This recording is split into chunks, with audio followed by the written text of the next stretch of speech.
Hello, everybody. Happy Saturday. Or whenever you're watching this. It's Peacemaker review, episode 6. Trying something a little different. It's the Murn After Reading episode spoiler review. Trying something a little different. Trying to put it out on a Saturday because I don't know how much time it takes people to watch these episodes. Some shows you watch them right away, others you wait. So we're going to see. We're going to see if more people check this one out on a Saturday or if I should put them back up on Thursdays and Fridays. We'll see. Either way, show a little class. Will you subscribe? Hit that notification button, especially if you're brand new to this channel and you just are looking for Peacemaker reviews, because close, not 100% confirmed yet, but on episode 7, the spoiler review, looking like I'm going to be joined by Freddie Stroma himself. That's right, Vigilante. It's in serious talks. So that's what the hope is. Could very well come on the show and say, hey, it didn't work out. But it looks like there's a potential for it. But that's not why you're here. You're not here to talk about the future. You're here to talk about the present. And Murn After Reading, spoiler review. So Leota, she's like, oh, man, I'm screwed here. Murn is a butterfly. I'm dead. And then it turns out that not only is he not going to kill her, he wants to work with her, he's also working with Harcourt. She knows. And so does Diebeard. Economos, he knows too. They all know the funny gag with Economos where he sticks his fingers in the ears and he won't talk about it, but this is one of the butterflies that wants to revolt against the master plan by the butterflies, who ultimately want to take over, and we see that in this episode. But man, shit went down. Boy, did it go down. It's really starting to move here. Like, besides just the funny humor that's still in the show, obviously, because without it, that's part of the Peacemaker now. You want those conversations. There were some very funny moments in this episode. Don't get me wrong. Dialed down though, especially from like the last episode. I think because they're trying to get a little more into the juice of what the story is, and then there's that emotional moment of Peacemaker playing the piano at the end. And the thing about that, also, when you see the tweet about why that all went down, James Gunn, I think his dog had just passed and he was in a really bad place. And John Cena, who plays piano, started playing, I think, a version of Where's My Mind by the Pixies. And it blew Gunn away, and whether or not they could get if they could get the rights for it, B, if it just didn't fit the tone of the scene. But then he wrote it in there. It just shows how he takes all this real world stuff that goes on in his life and he adds it. So that was great. So the stuff, I mean, look, man, and as I mentioned in the beginning, having Freddie Stroma on this show is going to be great because he's my favorite character in the show right now. Vigilante is just so incredible in everything that he does because he can kick ass, but he's such a dope. And certain things that he does, and the questioning, when they start questioning the butterfly and tap 1, tap 2, and Peacemaker keeps telling him, dude, it's yes or no answers, man. Come on.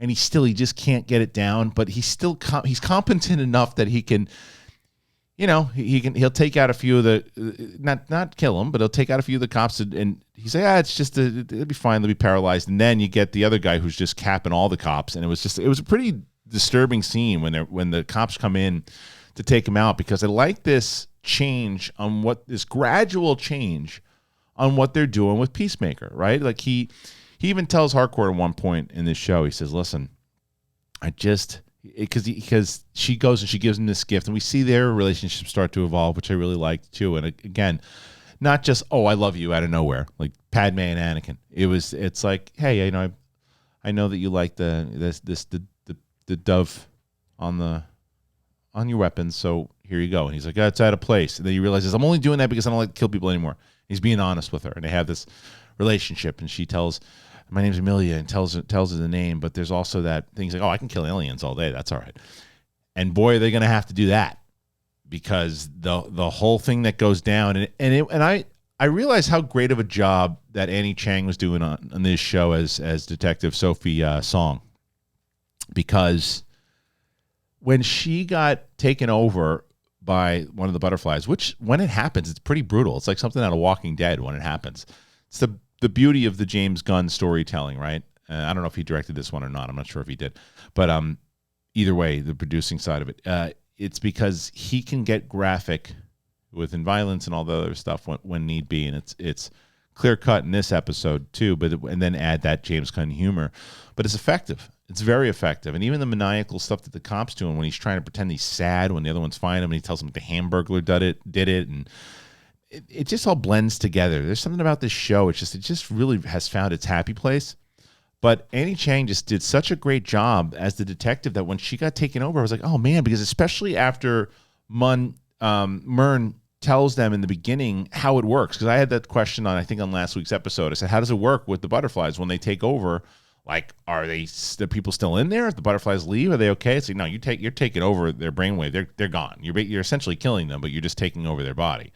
And he took over Murn, who was like a horrible person. He said, I still feel his memories, and that particular butterfly is one of the good ones, you know. And he understands it. And James Gunn had said this one point about Chiwetel Ejiofor, I believe, who plays Clemson Murn, and he said this guy's one of the best actors I've ever worked with. I can see why. There's that scene that he's got to give it all, because this could just play very silly, but it's when everybody involved is really, really giving it all. John Cena, I'll say it again, the best he's ever been. He's so good in this show. He's so good. He's so likable in this show now as Peacemaker. And then you see the other side of it, his dad, who says, I'm going to do what I wanted forever and to kill my son. And it's like, and even the Nazis that are with him, he's like, it's about time. And now he's dressed up. You got him at one point going after Peacemaker. Then you got the aliens who are taking over everybody. That invasion scene in general, nuts.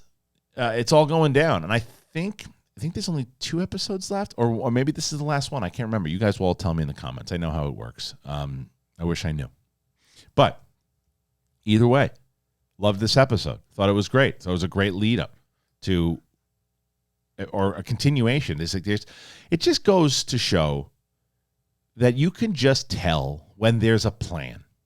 You know, you can just tell when there is a plan from start to finish. And it doesn't mean, the perfect example is this piano scene, right? It doesn't mean that you can't write stuff after you've come up with your plan that you're like, oh, well, you know what? Actually, that would actually really work well as an emotional moment. That would work well also. Let me put that in there. Let me pepper that in there.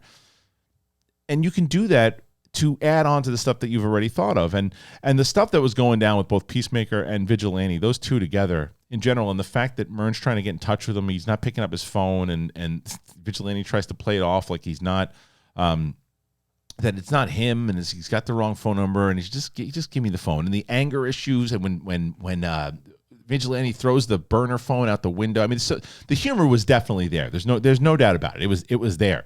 It just seemed, rightfully so, that they focused more so on the story at hand, the takeover of the butterflies, the explanation of what the butterflies are doing. You still don't get a full, clear-cut answer as why they're there, because they're trying to figure it out. Peacemaker and Vigilante. Peacemaker really trying to figure it out and saying, hey, why are you guys here? Are you here to do this, thinking of different movies? So again, the humor was definitely there. I just felt like there was a good focus on the dilemmas and stories of what's going to happen. And the fact that this mention of Gotham, and the fact also that, you know, that Leota's having a problem because she feels like she's betraying her mom. She feels like she's betraying the team, the diary, everything going on with the diary, and the fact that now, because Peacemaker's screwed. Everybody wants him now. The cops, his dad, the butterflies. It's all coming to a head, and it's just really good storytelling. And I'm locked in. I don't know about you guys. I have no idea how you feel about it. Do you care? Do you not care? Comment and tell me what you think. I comment away. I hope to get as many comments as I've ever gotten on this video, on any episode ever. I hope. I just letting everybody know I do respond to all the comments. I'm very backed up right now, which is a good thing. There's a lot in the Boba Fett one, obviously. If you've seen the Boba Fett episode, there's some Obi-Wan news that just went out. I put up some Dave Filoni interviews that I had done a while ago. So there's a ton I'm catching up to, which is all great news. But that's my review of Peacemaker. I hope that you liked it. Again, please, the wrong thing. Make sure that you subscribe. Hit that button. Show a little class, will you, please? Just a little, just an ounce. And as I said, it looks like Freddie Stroma is going to be on next week for this one. That's the goal. So I hope you enjoyed it. I appreciate it. Peace.